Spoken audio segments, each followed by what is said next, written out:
Bapak, Ibu, Saudara-saudara persekutuan jemaat Sion Padang Bulan yang dikasihi dalam Yesus Kristus, dari malam sampai pagi ini kita semua merasakan bahwa hawa di sekitar kita sangat dingin. Itulah hujan berkat yang dianugerahkan Tuhan untuk kita.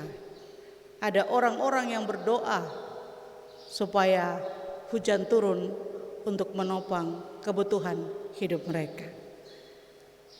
Sebagai umat Tuhan, hujan tidak menjadi penghalang untuk kita datang berjumpa dengan Tuhan. Kesetiaan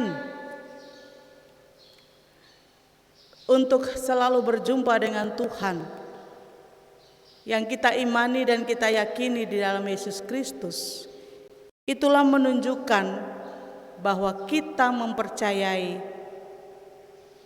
manusia sejati, yaitu Yesus Kristus, sebagai penyelamat bagi kita dalam posisi kita sebagai murid-murid Yesus.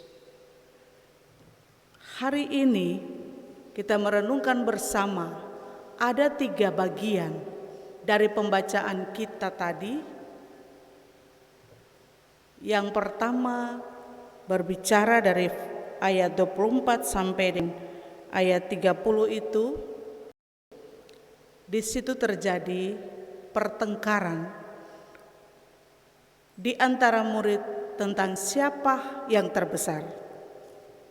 Dan bagian kedua yaitu pada ayat 31 sampai dengan 34 tentang penyangkalan Petrus.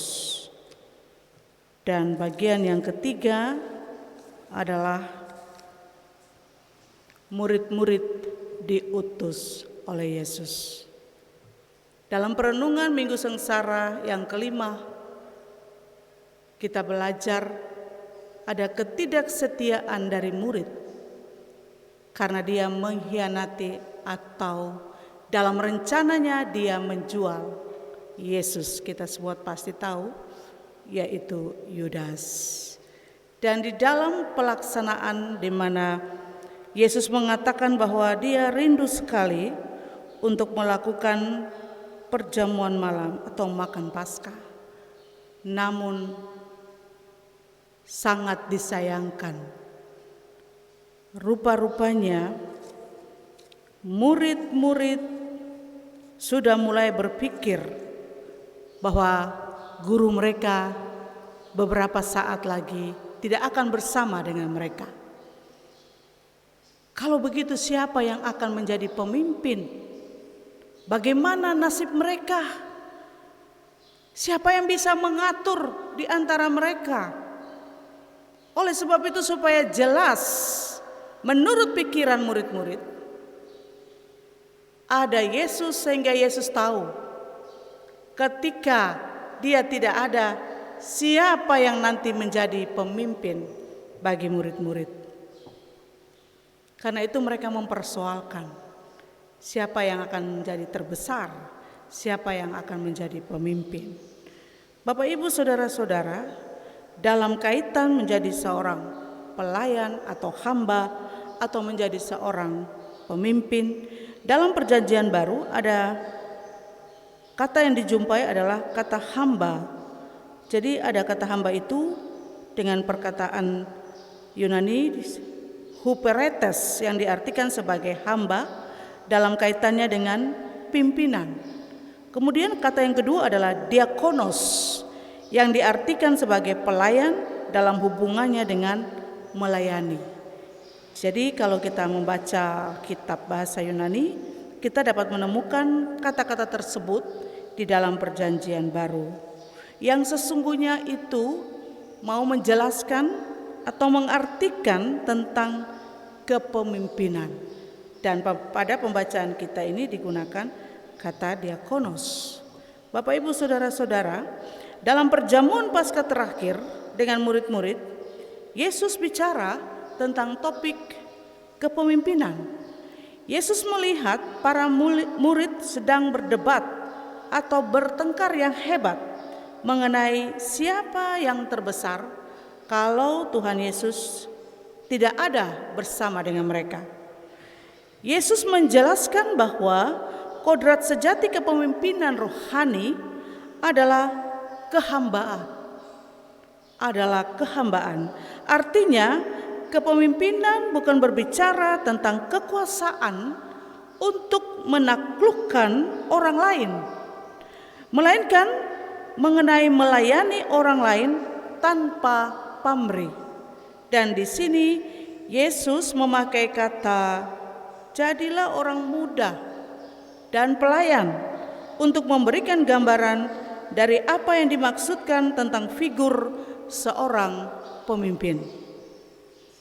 Dan pada masa itu orang yang paling muda usianya dipandang terendah dalam urutan hierarki keluarga, dalam urutan kehidupan bermasyarakat atau sosial, dan juga agama. Orang muda dianggap belum punya banyak pengalaman.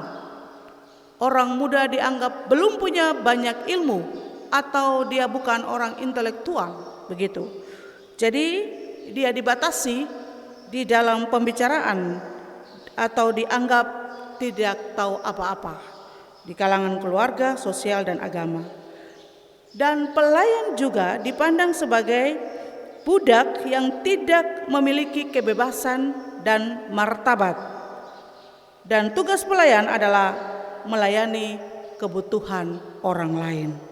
Dan dalam konteks ini, Yesus menyamakan statusnya sebagai raja menjadi hamba dan pelayan di tengah-tengah umatnya. Dan dia datang melayani dan membasuh kaki para muridnya. Ia memberi contoh yang konkret bahwa yang terbesar di kerajaan sorga rela menjadi yang kecil.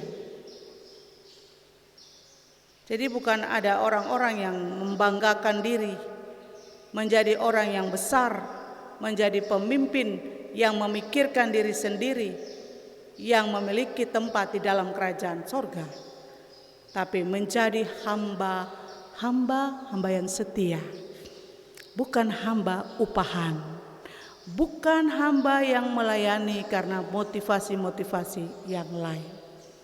Yesus menempatkan posisi kepada murid-murid supaya mereka jangan berebut siapa yang nanti lebih terbesar di antara mereka. Tapi Yesus mau mengingatkan murid-murid supaya cara berpikir yang salah, yang keliru itu harus ditinggalkan. Kenapa mesti mempersoalkan siapa yang terbesar? Kadangkala orang merebut kursi di dalam pemerintahan, di dalam jabatan-jabatan, padahal dia tidak mampu secara intelektual, tapi memaksakan diri. Orang tidak puas mencari kedudukan di provinsi-provinsi yang baru, merasa di sana nyaman dan sebagainya. Tapi benarkah dia menempati posisi jabatan-jabatan tertentu menjadi pemimpin? Dia berlaku sebagai seorang hamba untuk melayani masyarakat, untuk melayani orang-orang yang dipimpin, atau dia hanya mengenyangkan dirinya, memuaskan dirinya, dan menutup mata daripada orang-orang di sekitarnya? Apalagi kalau seorang pemimpin punya slogan, saya akan mengumpulkan sebanyak-banyaknya harta di saat saya menjadi pemimpin. Karena inilah kesempatan dalam kesempitan. Bapak, Ibu, saudara-saudara, Yesus mengkritisi, tapi juga mau mengarahkan pikiran murid-murid. Kalau kita mempunyai pikiran seperti begitu, kita harus tinggalkan. Silakan jadi pemimpin, tapi pemimpin yang melayani.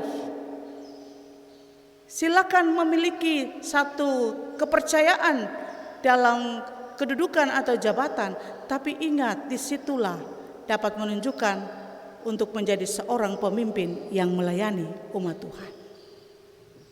Bukan pemimpin yang memperkaya diri. Yesus mengingatkan kepada murid-murid untuk mereka menjadi murid yang merendahkan diri. Murid yang jangan memikirkan dan mempersoalkan hal-hal yang tidak memberikan manfaat bagi murid-murid itu pada masa sekarang maupun masa yang akan datang di dalam kerajaan Bapa.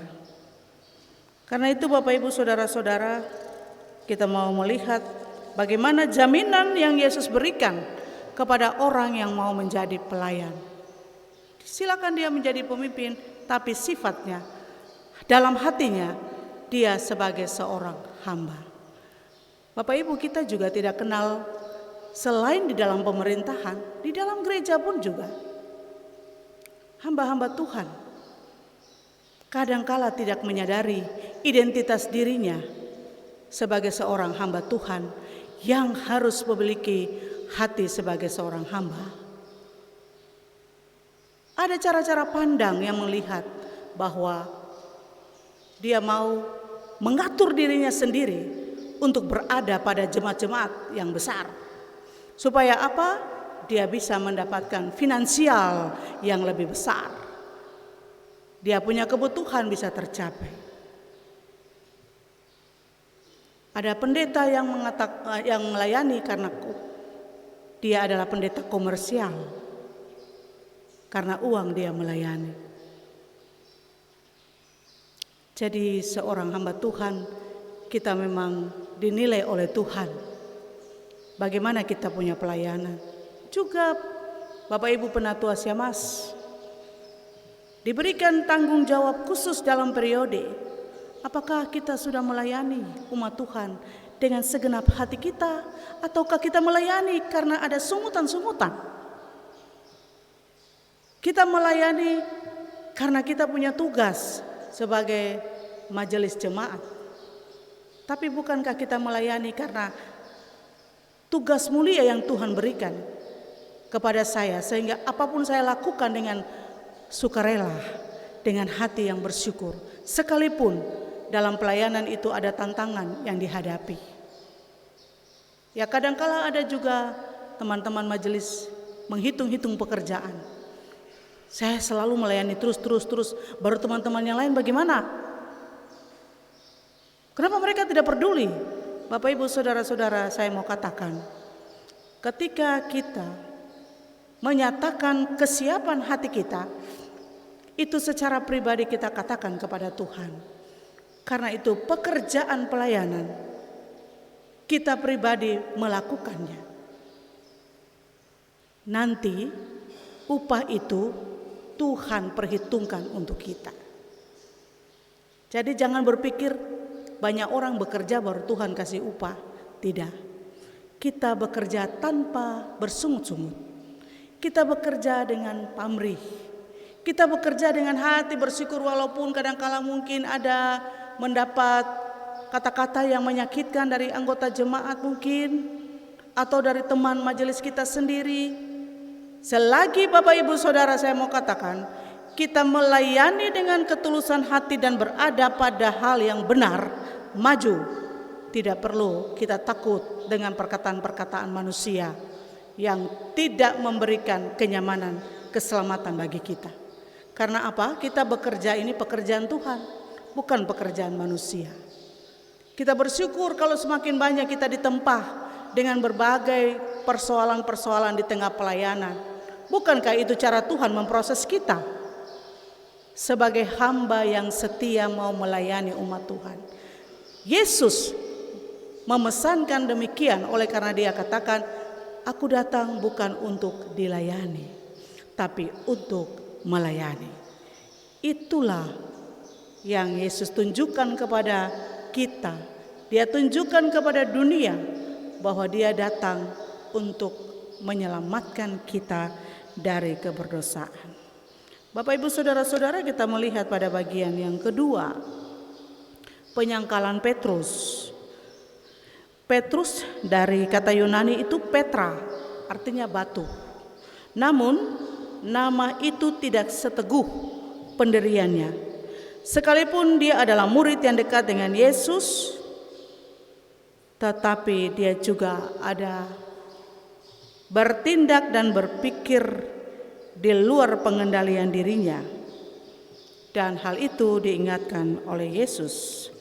Kita perhatikan pada ayat 31, Yesus katakan, "Simon, Simon, lihat, iblis telah menuntut untuk menampik kamu seperti gandum." Apa yang terjadi dengan Petrus itu? Yesus adalah anak Allah yang Maha Tahu. Karena itu dia memperingatkan Petrus supaya berhati-hati, sebab setiap saat iblis mengintai, dan bukan saja kepada Petrus, juga kepada murid-murid yang lain, supaya waspada terhadap iblis dengan segala kejahatannya. Kita perhatikan di situ ada kata menampi, dari bahasa Yunani itu sinirasae, yang artinya suatu cara yang digunakan untuk membersihkan. Misalnya kalau ada padi dan gandum, taruh dua benda itu di atas nyiru ya, kita goyang ke atas, ke bawah, ke atas, nanti akan terpisah antara beras dan sekam, itu akan terjadi perpisahan gitu ya. Jadi itu digunakan dengan alat nyiru. Nah, sehingga dapat terlihat dengan jelas mana yang sekam dan mana yang padi. Nah, disinilah iblis sedang menempi mereka dengan berbagai cobaan, dan iblis berusaha agar mereka berbuat dosa pada akhirnya, sehingga dengan pencobaan dan kesulitan itu mereka dapat dikacaukan dan juga dibingungkan. Tetapi Yesus berkata, Yesus berdoa supaya iman Petrus jangan gugur. Perjalanan Petrus, sekalipun dia menyangkal, dia meyakinkan dirinya bahwa dia tidak seperti yang lain. Dia tidak seperti murid-murid yang lain. Pada ayat yang ke-34, pada ayat yang ke-33, jawab Petrus, "Tuhan, aku bersedia masuk penjara dan mati bersama-sama dengan Engkau." Petrus meyakinkan dirinya, dia tidak akan sama seperti Yudas yang mengkhianati. Dia yakin bahwa dia akan menjadi murid yang setia. Terlampau cepat dia berpikir, dan Yesus menyadarkan bahwa sebelum ayam berkokok, engkau telah menyangkal aku 3 kali, bahwa engkau tidak mengenal aku. Bapak, Ibu, saudara-saudara, kita sebagai orang-orang yang hidup di tengah dunia ini juga, di sekitar kita banyak pengaruh-pengaruh yang buruk. Bahkan mungkin juga dalam hati kita ada godaan-godaan, itu bisa dari dalam, bisa juga ada di sekitar kita. Kalau kita tidak memiliki keteguhan iman di dalam Tuhan, kita akan terseret dan jatuh di dalam godaan-godaan yang dikerjakan oleh iblis. Bisa di dalam rumah tangga kita, di persekutuan pelayanan kita, di kampus, di tempat kerja kita, di mana saja. Kalau iman percaya kita tidak teguh kepada Tuhan, kita akan berkompromi dengan dosa. Dan itu menunjukkan bahwa kita bukan menjadi murid Yesus, tapi kita menjadi murid iblis. Sebab itu janganlah kita hilang iman oleh karena tantangan, oleh karena pencobaan, oleh karena godaan-godaan. Di dalam 1 Korintus pasal 10 ayat 13, di situ firman Tuhan tertulis bahwa pencobaan-pencobaan yang kita alami adalah pencobaan biasa yang tidak akan mampu melebihi kekuatan kita. Karena ketika kita dicobai, Tuhan akan menolong kita, memberikan kekuatan kepada kita supaya kita bisa kuat dan melihat jalan-jalan keluar yang diberikan Tuhan. Artinya bahwa kita menghadapi pencobaan kita tidak sendiri. Karena kita memusatkan hidup kita kepada Tuhan, maka Tuhan akan bersama dengan kita. Kalau Tuhan berada di pihak kita, untuk apa kita takut? Kita tidak akan takut kepada siapapun. Karena kekuatan dan kemahakuasaan Tuhan melebihi daripada kuasa apapun di tengah dunia ini. Sebab itu saya mau katakan Bapak Ibu Saudara, milikilah iman yang teguh di dalam Tuhan. Jangan iman yang musim. Di saat kita sukacita, kita sukses, kita merasa hidup kita terpuaskan, sudah lupa Tuhan. Tapi di saat kita sakit, menderita, baru panggil Tuhan. Tapi dalam keadaan apapun, kata Paulus, kita bersukacita senantiasa. Dalam kondisi apapun, kita mau bersyukur kepada Tuhan. Jadi Bapak Ibu Saudara, ikatkanlah relasi kita dengan Tuhan. Bersekutu dengan Dia di setiap hari. Dengan berdoa, membaca Alkitab, merenungkan firman Tuhan. Berikanlah waktu, tidak banyak-banyak Bapak Ibu. 10 menit, 5 menit, berdoalah kepada Tuhan. Ketimbang anak-anak muda, kamu bermain game, begitu banyak waktu yang kamu buang. Banyak kamu chat-chat hal-hal yang tidak memberikan manfaat. Kalau digunakan teknologi untuk belajar, menimba pengetahuan sebanyak-banyaknya, sekarang kan akses terbuka. Kita bisa lihat artikel-artikel ya di jurnal-jurnal manapun, memperkaya kita mahasiswa. Tapi kadangkala mahasiswa tidak merasa itu bagian dari penting untuk kemajuan pengetahuannya. Mari kita memanfaatkan waktu Tuhan ini dengan menunjukkan bahwa saya adalah murid Kristus yang setia. Kalau murid Kristus berarti kita memiliki karakter seperti guru kita, yaitu Yesus Kristus yang sabar, tidak membalas kejahatan dengan kejahatan, tidak mengembalikan kata-kata makian ketika dicaci maki. Tapi Yesus mengajar untuk kita mau berdoalah bagi mereka yang mengata-ngatai kita dengan kata-kata yang tidak sopan. Sebab Tuhan bilang pembalasan itu adalah hakku. Biarkanlah Tuhan yang membalas orang-orang yang berbuat jahat. Jangan kita. Kita punya Tuhan sebagai pembela kita. Sebab itu kita mau menjaga diri kita supaya kita berpikir sebelum kita mengucapkan sesuatu. Dengarkanlah juga Tuhan apa yang Dia katakan untuk kita lakukan. Demikian juga dalam kehidupan kita, Bapak Ibu Saudara-saudara, setiap saat itu pencobaan datang. Setiap saat itu ada mara bahaya. Tapi kalau kita bisa terselamatkan, kita percaya bahwa Tuhan tetap berada di dalam hidup kita dan Dia mengasihi kita. Bagian yang ketiga adalah kita perhatikan ketika Tuhan Yesus mengutus murid-murid. Ia katakan, ketika aku mengutus kamu, pada ayat yang ke-35. Ketika aku mengutus kamu dengan tiada membawa pundi-pundi, bekal dan kasut, adakah kamu kekurangan apa-apa? Jadi ketika Yesus bilang, kamu pergi jangan bawa sesuatu, pergi melayani ke kota-kota, ke kampung-kampung di mana orang yang kamu jumpai. Kamu jangan pikir soal makan, karena Yesus menjadi jaminan dalam pemeliharaan hidup murid-murid. Pada waktu Dia mengutus, jadi Dia kembali menanyakan, apakah kamu merasa kekurangan? Mereka bilang, satu pun tidak. Tidak ada sesuatu pun yang mereka rasa kurang. Itu tandanya bahwa pelayanan yang mereka kerjakan dan kenyamanan diri atau ketentraman diri mereka itu terjamin di dalam pemeliharaan Tuhan. Sehingga mereka betul-betul mengalami bahwa tidak ada rasa kekhawatiran atau kecewa ketika menjalankan pelayanan. Tapi dengan sukacita maka mereka dijamin oleh Tuhan untuk seluruh pelayanan mereka. Tetapi sekarang ini siapa yang mempunyai pundi-pundi, hendaklah ia membawanya.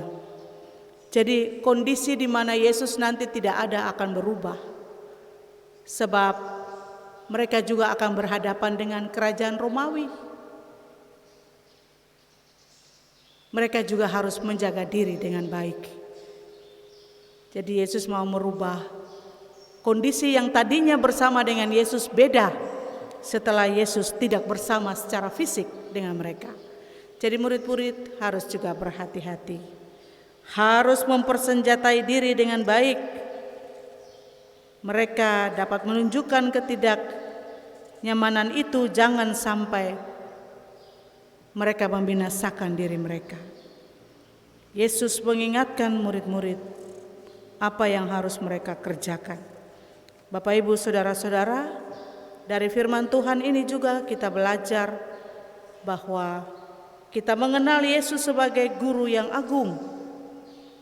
Dia juga memperlengkapi kita untuk menjadi seorang pelayan yang mau mengajar, mau mendidik, dan juga mau melayani umat Tuhan, baik di dalam keluarga kita, di dalam persekutuan jemaat, di rayon-rayon yang ada, dan juga di mana kita berada. Marilah kita melayani dengan hati yang bersyukur dan kita percaya bahwa Tuhan setia memelihara kehidupan kita dan Dia mencukupkan segala yang kita perlukan di dalam hidup ini. Dan pertolongan Tuhan tidak pernah terlambat. Dia selalu memberi karena Dia tahu waktunya yang tepat kepada kita. Janganlah kita mengatur hidup kita menurut kita mau. Janganlah kita menentukan apa yang harus kita kerjakan menurut kemauan kita. Tapi biarlah kita mengerjakan karena kita adalah murid, lakukanlah apa yang kita kerjakan dan Tuhan akan menyelesaikannya bagi kita. Apa yang menjadi upah yang Dia berikan kepada kita. Milikilah hati sebagai seorang hamba yang merendah diri dalam melayani siapa saja. Kita tidak pilih-pilih untuk melayani ataupun di dalam persekutuan kita, dalam peribadahan. Kita tidak melihat ini keluarga yang saya datang karena dia adalah orang yang berada, saya akan makan sekenyang-kenyangnya. Tapi kalau keluarga yang ini tidak perlu saya datang, karena paling-paling tidak ada kue makan yang akan saya dapati.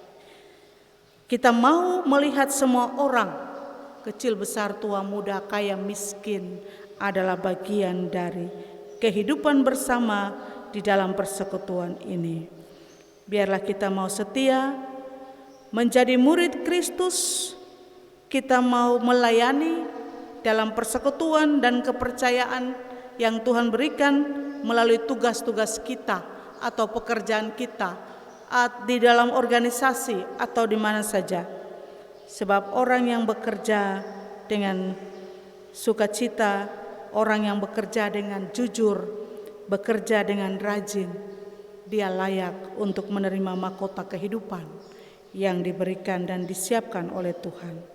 Biarlah Tuhan mau memakai Bapak Ibu semua, anak-anak muda, umat Tuhan yang hadir dalam persekutuan ini, untuk kita tidak mengandalkan kekuatan dan bergantung pada kekayaan, tapi kita mengandalkan Tuhan dan kita bergantung hidup kita kepadanya. Tuhan menyempurnakan firman-Nya bagi kita sekalian. Amin.